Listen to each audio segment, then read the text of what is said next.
यह कहानी है भारत की उस रहस्यमयी जगह की जहां सूरज ढलते ही इंसानों की मौजूदगी पर अनकहा प्रतिबंध लग जाता है। एक ऐसा स्थान जिसके दरवाजे रात होते ही बंद कर दिए जाते हैं और कहा जाता है कि अंधेरा फैलते ही यहां कुछ ऐसा घटता है जिसे देखने का अधिकार किसी मनुष्य को नहीं है। हैरानी की बात यह है कि यह जगह न तो कोई श्मशान है, न कोई उजड़ा हुआ किला और न ही कोई भूतिया खंडहर। यह रहस्य छिपा है भगवान श्री कृष्ण की लीला भूमि वृंदावन के निधिवन में। स्थानीय संतों और सेवायतों के अनुसार हर दिन संध्या के समय निधिवन के भीतर स्थित रंग महल में भगवान कृष्ण के लिए शयन की पूरी व्यवस्था की जाती है। बिस्तर सजाया जाता है, दातुन रखी जाती है, पानी से भरा लोटा रखा जाता है और द्वार बंद कर दिए जाते हैं। कहा जाता है कि रात के समय यहाँ स्वयं श्री कृष्ण राधा रानी और गोपियों के साथ अपनी दिव्य रासलीला रचाते हैं। जब अगली सुबह मंगला आरती के लिए पुजारी उस कक्ष को खोलते हैं तो दृश्य चौंकाने वाला होता है। पानी आधा खाली होता है, दातुन इस्तेमाल की हुई मिलती है, भोग के अवशेष दिखाई देते हैं और कमरे का सामान बिखरा हुआ होता है, मानो वहां रात भर कोई मौजूद रहा हो। निधिवन से जुड़ा सबसे डरावना दावा यह है कि अगर कोई व्यक्ति रात में छिपकर इस लीला को देखने की कोशिश करे तो उसका अंजाम बेहद भयावह होता है। लोक कथाओं में कहा जाता है कि ऐसे लोग या तो मानसिक संतुलन खो बैठते हैं या फिर अपनी दृष्टि हमेशा के लिए गंवा देते हैं। यही कारण है कि निधिवन के आसपास बसे मकानों में इस दिशा में खिड़कियां तक नहीं बनाई जाती। कई घरों में तो खिड़कियों को ईंट और सीमेंट से स्थायी रूप से बंद कर दिया गया है। स्थानीय लोगों का कहना है कि शाम 7 बजे के बाद कोई भी इस ओर देखने की हिम्मत नहीं करता। एक और रहस्य निधिवन के पेड़ों से जुड़ा है। यहाँ मौजूद तुलसी और नीम के वृक्ष दिन में साधारण दिखते हैं, लेकिन मान्यता है कि रात होते ही ये सभी गोपियों का रूप धारण कर लेते हैं। अब सवाल उठता है, क्या यह सब सच में श्री कृष्ण की अलौकिक लीला है या फिर सदियों से चली आ रही आस्था, परंपरा और रहस्य का संगम? क्या रंग महल में सचमुच रात को भोग लगता है? क्या निधिवन आज भी किसी ऐसी शक्ति का साक्षी है जिसे विज्ञान समझ नहीं पाया? इन सवालों के जवाब आज भी रहस्य बने हुए हैं और शायद यही रहस्य निधिवन को निधिवन बनाता है। एक कहावत आपने जरूर सुनी होगी, दूर से देखने पर हर चीज आकर्षक लगती है। यही बात उन तमाम धार्मिक स्थलों पर भी लागू होती है जिनके बारे में रहस्यमयी और डरावनी कहानियां बड़े चाव से सुनाई जाती हैं। अक्सर जब हम इन जगहों को करीब से देखते हैं तो सच्चाई बिल्कुल अलग निकलती है। असल जिंदगी किसी रहस्यमय जंगल की तरह नहीं होती। कई बार जिस जगह को रहस्य कहा जाता है वह हकीकत में चारों तरफ इमारतों से घिरी एक सामान्य सी जगह होती है। बस कहानियों का आवरण चढ़ा दिया जाता है। ऐसा ही दावा किया जाता है निधिवन को लेकर। कहा जाता है कि यहाँ मौजूद पेड़ रात होते ही कृष्ण और गोपियों का रूप ले लेते हैं।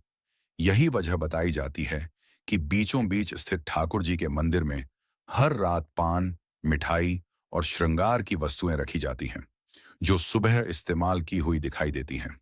इन बातों को लेकर यह भी कहा जाता है कि निधिवन का रहस्य आज तक विज्ञान भी नहीं समझ पाया, लेकिन सच्चाई यह है कि यह दावा पूरी तरह निराधार है।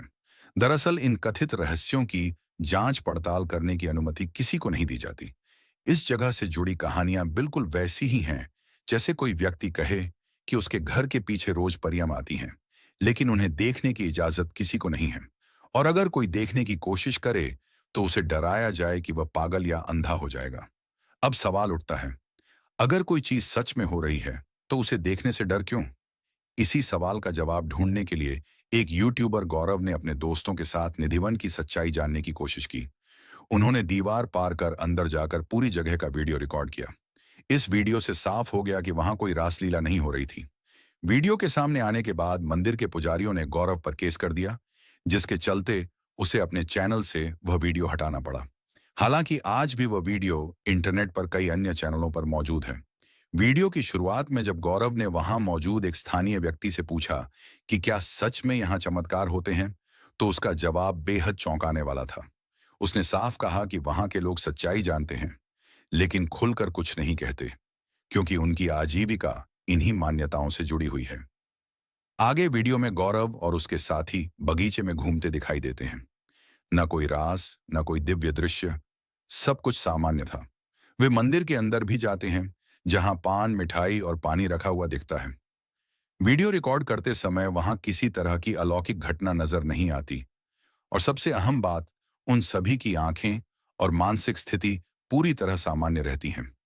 अब यहाँ एक बड़ा सवाल खड़ा होता है।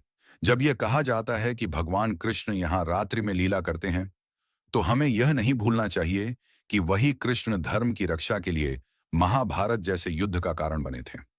आज जब दुनिया में चारों तरफ अन्याय, अपराध और अधर्म फैला हुआ है, जब मासूम बच्चियां तक सुरक्षित नहीं हैं, तब अगर भगवान अवतार लेकर आए हैं, तो क्या वे रात के अंधेरे में पान खाने आएंगे?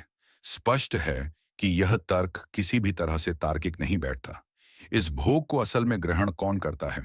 इसका जवाब मिलता है हर शाम होने वाले उस नाटकीय दृश्य में, जहां पुजारी दर्शकों के सामने बड़े बड़े ताले लगाकर मंदिर बंद करते हैं। इसके बाद सभी को बाहर निकाल दिया जाता है और डरावनी कहानियां सुनाई जाती हैं कि जो भी रात में रुकने की कोशिश करेगा, उसका अंजाम भयानक होगा। डर, आस्था और रहस्य, यही वह मिश्रण है जो सदियों से लोगों को सच देखने से रोकता आया है। कहा जाता है कि इस स्थान पर रात ढलते ही आम लोगों का प्रवेश पूरी तरह रोक दिया जाता है। सुरक्षा के नाम पर यह सुनिश्चित किया जाता है कि सूर्यास्त के बाद उस परिसर में कोई भी इंसान मौजूद ना हो। दरवाजे बंद कर दिए जाते हैं, ताले लगा दिए जाते हैं और पूरा क्षेत्र खाली करवा लिया जाता है। अगली सुबह जब श्रद्धालुओं की भारी भीड़ इकट्ठा हो जाती है, तब पुजारी मंदिर के द्वार खोलते हैं। इसके बाद भक्तों को यह बताया जाता है कि भगवान ने रात्रि में स्वयं भोग स्वीकार किया। फिर लोगों को कुछ निशान दिखाए जाते हैं। पान की पत्तियां कुतरी हुई, मिठाइयों की मात्रा कम और बिस्तर की चादरें अस्त व्यस्त। इन दृश्यों को देखकर भक्त भाव विभोर हो जाते हैं। जयकारों से वातावरण गूंज उठता है और लोग इसे दैवीय चमत्कार मान लेते हैं। लेकिन यहीं पर एक गंभीर प्रश्न खड़ा होता है। कोई भी जादूगर यदि दर्शकों को भ्रमित करना चाहता है, तो उसे कुछ ही मिनटों की चालाकी की आवश्यकता होती है। लेकिन यहां तो पूरी रात उपलब्ध होती है, बिना किसी निगरानी के, बिना किसी कैमरे के और बिना किसी प्रत्यक्षदर्शी के। यह स्थान वर्षों से मीडिया की सुर्खियों में बना रहता है। अनेक समाचार चैनल यहां तथाकथित जांच के नाम पर पहुंचते हैं, लेकिन अधिकतर का उद्देश्य सिर्फ टीआरपी हासिल करना होता है। हालांकि एक बार एक विदेशी मीडिया टीम ने इस रहस्य को परखने की वास्तविक कोशिश की।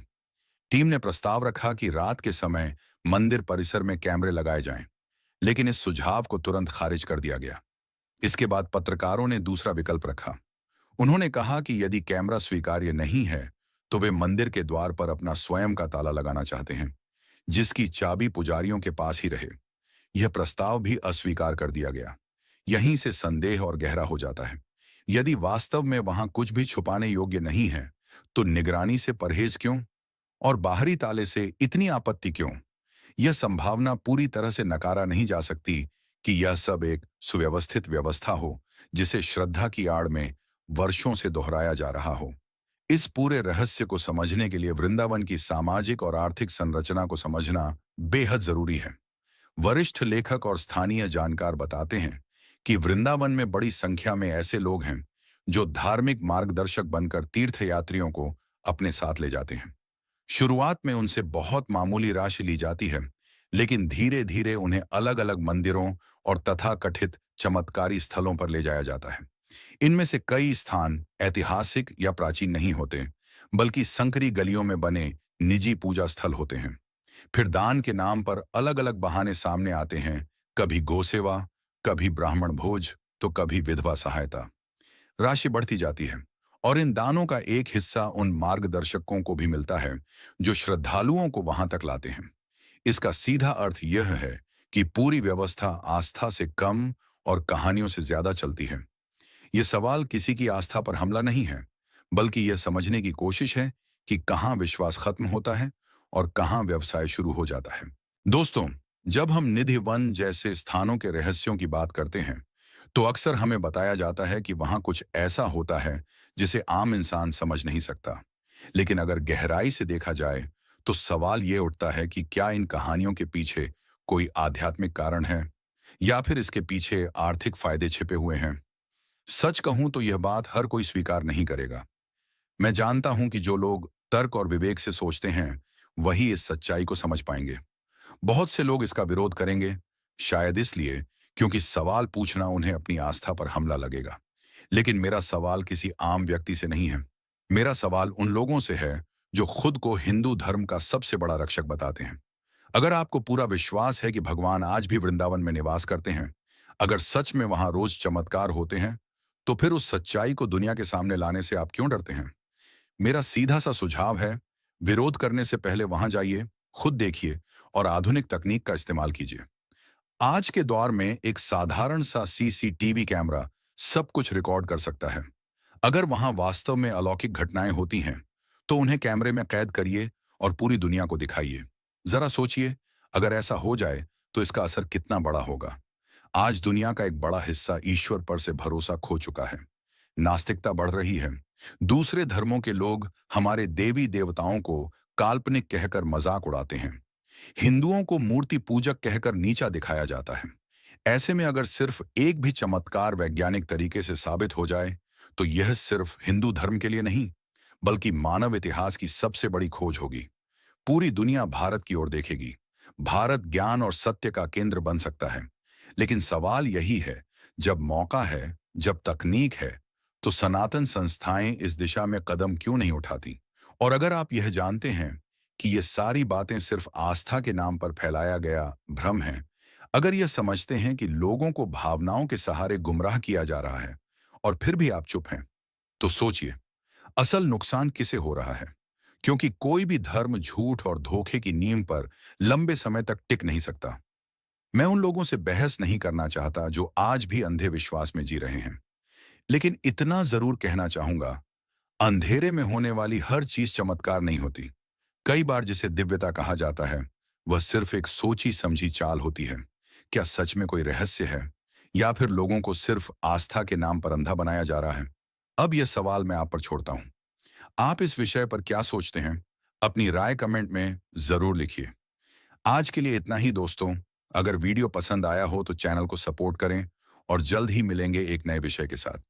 इस वीडियो के अंत तक बने रहने के लिए आप सभी का दिल से धन्यवाद।